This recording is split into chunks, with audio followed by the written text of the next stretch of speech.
Assalamualaikum. Sekejap saya share sekejap.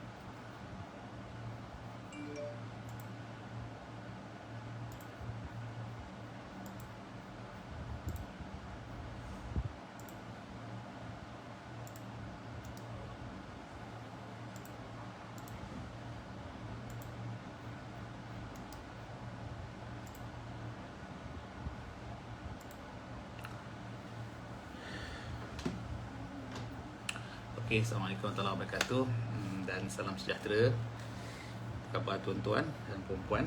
Kita live sekali lagi ya. Okay, siapa yang tak kenal saya adalah Abdul Aziz bin Abdullah daripada Edu Intellect PLT ya.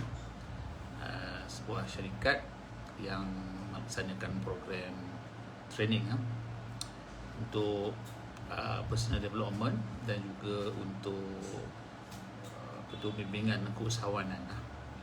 Samping itu saya juga seorang coach, certified professional coach. Right, biasalah saya buat disclaimer sikit sebelum saya cakap ni. Apa yang saya cakap ni adalah berdasarkan kepada pengalaman saya dan ilmu saya lah selama ni sebagai seorang usahawan yang pernah bekerja di sektor korporat dan juga sebagai seorang trainer dan juga sebagai seorang coach. Okey, dah lama, 1 minggu saya tak buat live.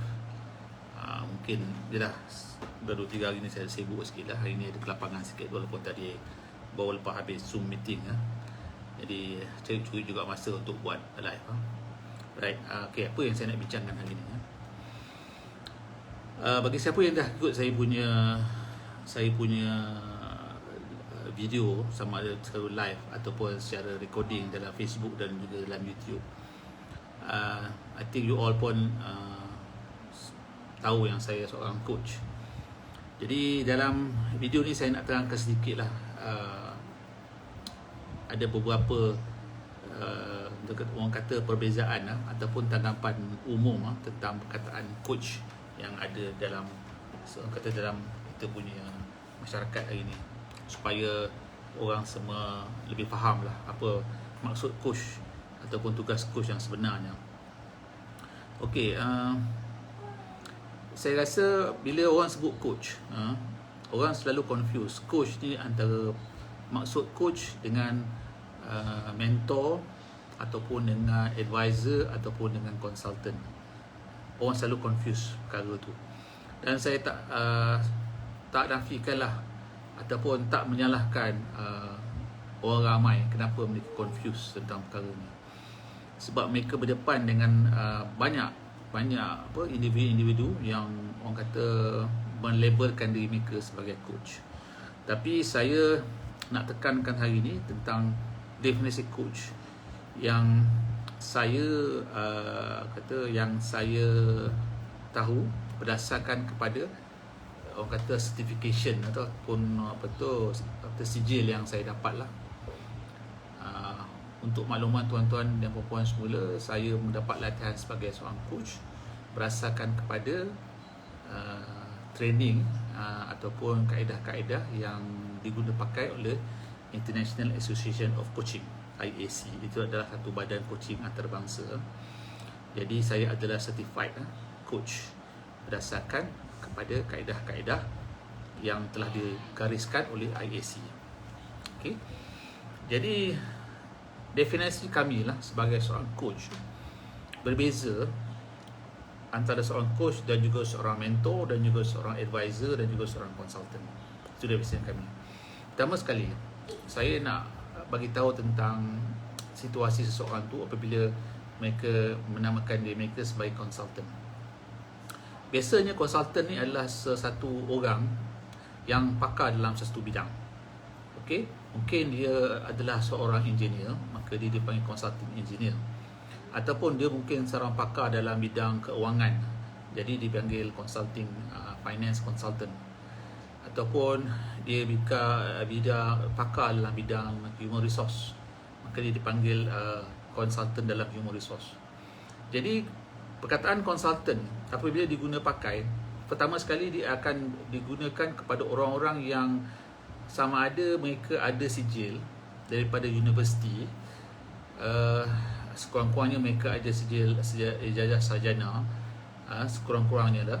Dan juga mereka adalah orang-orang yang telah berkecimpung dalam bidang tersebut dalam jangka masa yang tertentu, di mana mereka telah mengamalkan bidang tersebut. Itulah mereka seorang engineer, maka mereka telah mengamalkan bidang engineering tu selama beberapa tahun, maka mereka akan dirikan consulting engineer. Di Malaysia, seseorang consultant engineer hanya boleh mengaku mereka consultant engineer apabila mereka mendapat IR. Kita pun tahu mereka mendapat IR, dan juga mereka telah melepasi ujian-ujian tahap penilaian yang dilaksanakan oleh Institut Lembaga Jurutera Malaysia, iaitu consultant. Jadi bila kita berdepan dengan seseorang yang mengaku mereka consultant, maka penting untuk kita pastikan mereka ni adalah orang yang layak. Maknanya mereka ada sijil.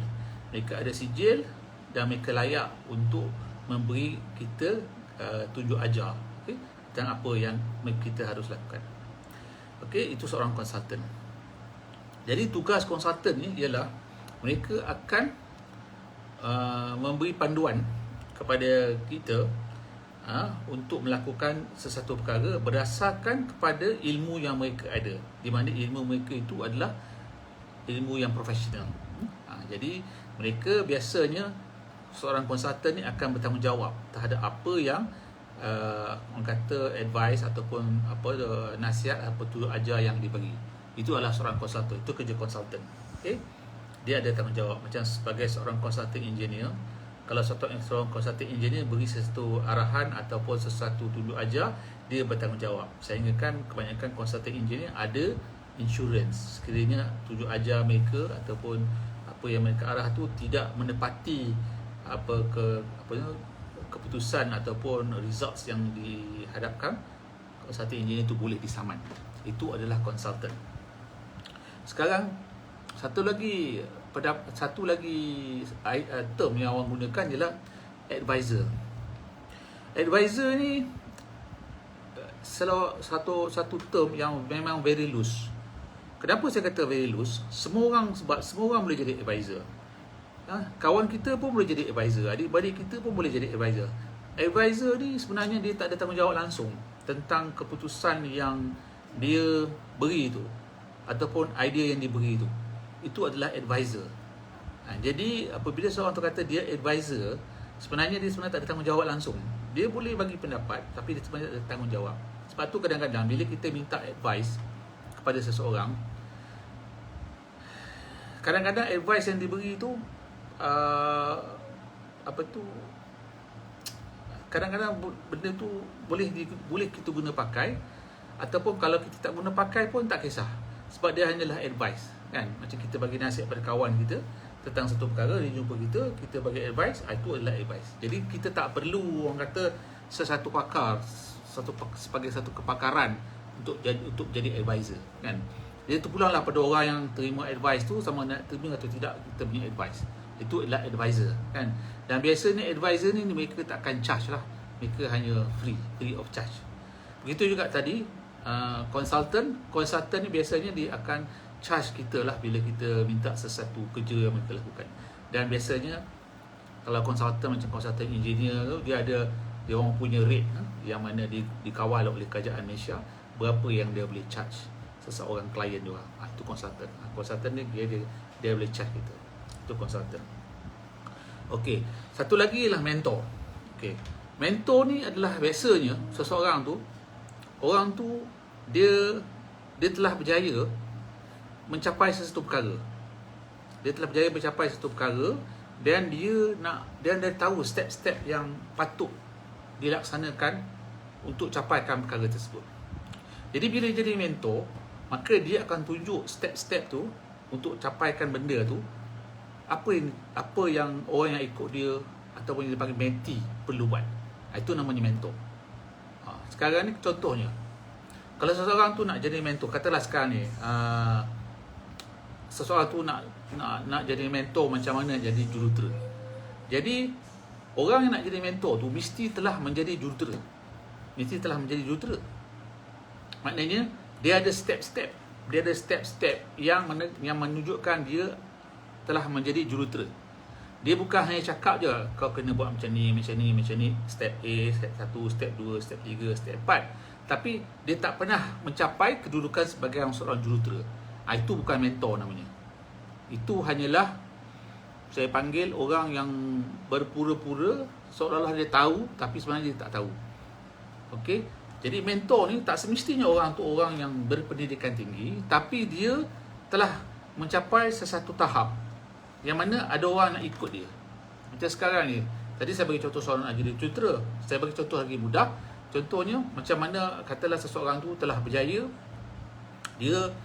dia buka satu gerai burger, tapi sekarang dia ada 10 gerai burger.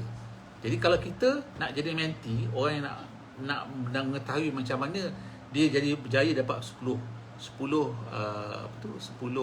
gerai burger, maka orang tu ialah mentor kita. Jadi orang tu dia very specific. Dia akan ajar, dia akan tunjukkan kepada kita macam mana dia berjaya daripada buka satu gerai burger jadi 10 gerai burger. Jadi itulah mentor. Mentor ialah orang yang telah berjaya mencapai sesuatu perkara. Ingat, kalau orang tu tak capai perkara tersebut, dia kata dia mentor, maknanya dia bukan mentor. Dia hanyalah teori sahaja. Jadi kita kena faham bila orang tu kata dia mentor, maknanya dia kena dah capai benda tu. Kita pastikan. Maknanya kita kena check lah. Kita kena check dia punya latar belakang lah. Kalau dia kata saya dah buka 10 kedai burger, kita check lah betul ke dia ada 10 kedai burger. Kita kena tengok. Ataupun kalau kita kata dia dah seorang jurutera, maka kita check lah, kita pastikan lah adakah dia ni seorang jurutera atau tidak. Itu kita pastikan. Last sekali, coach. Coach dia kadang-kadang dia berbeza antara consultant, antara advisor dan antara mentor. Berbeza. Okey. Coach ni kerja dia macam mana? Okey, kalau kita pergi tengok coach main bola. Coach main bola ni sebenarnya dia tak main bola. Dia duduk kat luar. Yang main bola siapa? Yang main bola ialah pemain kat luar. Coach dia apa?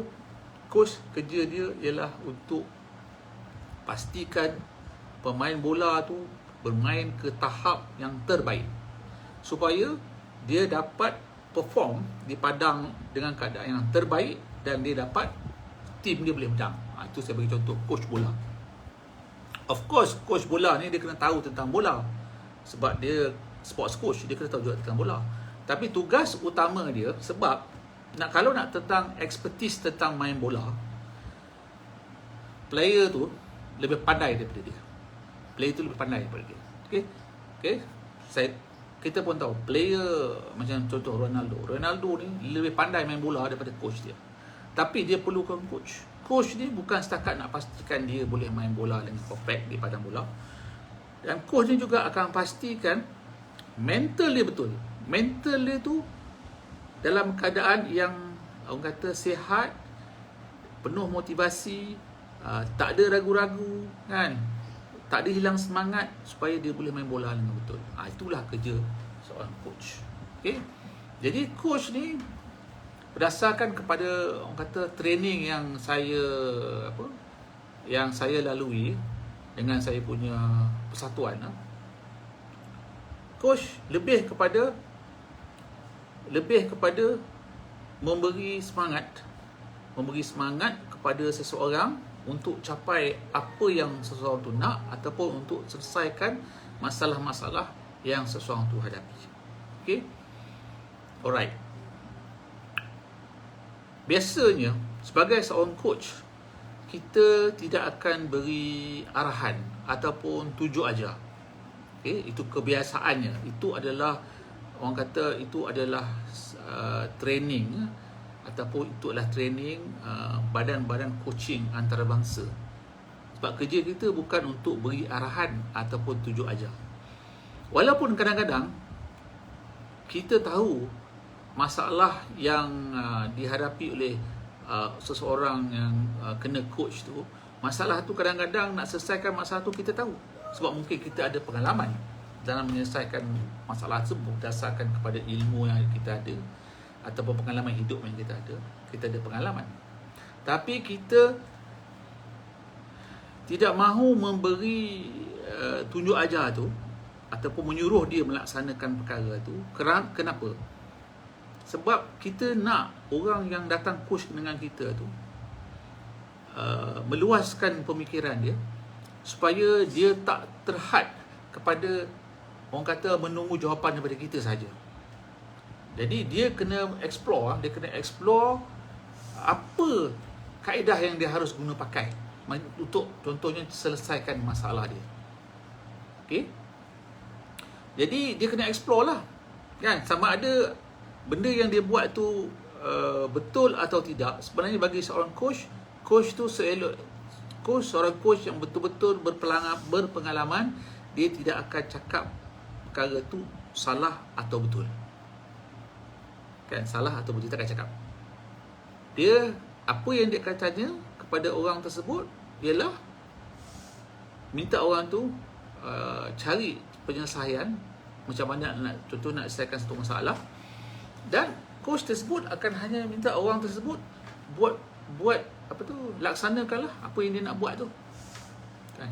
Jadi sebenarnya kalaulah dia buat perkara tersebut, contohnya dia ada masalah, dia sama ada dia nak buat A atau B, dia tak tahu, kan. Jadi coach tidak boleh, seorang coach yang benar-benar seorang coach, dia tidak digalakkan untuk beritahu pada orang tersebut buat A atau B. Tak digalakkan. Okey, itu sebab itu bukan kerja coach. Coach minta orang yang di coach tu untuk buat keputusan mana satu dia nak buat A atau dia buat B. Katakanlah dia pilih A. Bila dia pilih A, keputusan yang dia hadapi dengan memilih A tak memihak kepada keputusan yang dia nak. Jadi sekarang ni dia tak boleh nak salahkan coach. Dia tak boleh kata, oh, coach dah suruh saya buat A, bila A tak betul, salah coach lah. Dia tak boleh, sebab keputusan tu adalah tangan dia, kan. Jadi nampak macam itu. Kenapa dia perlu coach? Jadi coach, mungkin dia tak perlu coach, kan, tapi coach telah mendatangkan dia satu idea untuk buat A atau B atau C. Kalau dia bersendirian tanpa seorang coach, mungkin dia hanya nampak A saja, dia tak nampak B, dia tak nampak C, kan. So bila dia buat A, katakanlah A yang dia buat tu tak betul, maka dia boleh buat B dan boleh buat C. Tanpa kehadiran seorang coach, mungkin dia akan dapat A saja, sebab dia tak ada satu orang di mana dia boleh brainstorm, kan. Bila dia ada coach, dia ada seorang tu dia buat brainstorming, mana dia boleh dia luahkan pemikiran dia. Cuma seorang coach yang bagus, dia tak akan kata, okey, kamu kena buat B, kamu kena buat C. Dia tak ada. Walaupun coach tersebut telah melalui satu pengalaman dalam hidup dia, dia telah berjaya melaksanakan menyelesaikan masalah tu dengan buat perkara B. Okay, jadi itulah kerja seorang coach. Jadi nanti saya akan kongsi lagi lah dalam video-video akan datang tentang value seorang coach ni kepada bisnes, kepada dia punya personal life dan sebagainya lah, kan. Tapi apa yang saya nak kongsikan hari ni ialah perbezaan coach dengan mentoring dan juga advisor dan juga consultant. Okey. Jadi antara benda yang seseorang tu dapat manfaat lah dari dengan seorang coach ialah dia dapat coach, dia dapat dengan jelas set target dan goal dalam kehidupan dia. Kadang-kadang bila kita bersembang dengan seseorang tu, dia banyak sangat benda yang nak buat, especially kadang-kadang businessman, seorang usahawan, dia banyak sangat benda yang nak buat, kan. Kadang-kadang tak tahu lah, sampai kadang-kadang kita tengok pun macam dia tak tahu, sampai dia tak tahu apa yang dia harus buat, terlalu banyak sangat benda yang nak buat.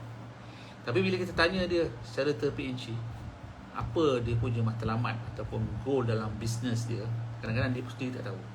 Jadi inilah yang kita nak, supaya sebagai seorang usahawan, kita kena tahu, okay? At least kita kena ada goal dalam kita punya perniagaan, dan goal tu haruslah kita laksanakan dalam goals jangka masa pendek, yakni setahun, ataupun jangka masa sederhana, yakni 5 tahun dan seterusnya. Jadi ini adalah salah satu apa benefit yang apa seseorang akan dapat lah dengan bersama-sama sang coach. InsyaAllah dalam video-video akan datang lain saya akan kongsikan lagi lah apakah benefit-benefit seseorang itu akan dapat bila dia bersama-sama sang coach. Okay, itu sajalah saya punya video hari ini. Jadi kalau tuan-tuan dan puan ada manfaat, bolehlah kongsikan video ni, dan saya akan share ni dalam saya punya kami punya Facebook dan juga di YouTube Edu Intellect. Dan siapa yang tengok ni, saya minta komen lah, tentang apa-apa komen lah tentang apa video saya ni, sama ada nak komen dalam apa saya punya komen box kat bawah ni, ataupun kalau nak hantar apa tu private message, bolehlah melalui messenger ataupun email saya lah. Itu sajalah. Sekian, Assalamualaikum warahmatullahi wabarakatuh. Okey, bye bye.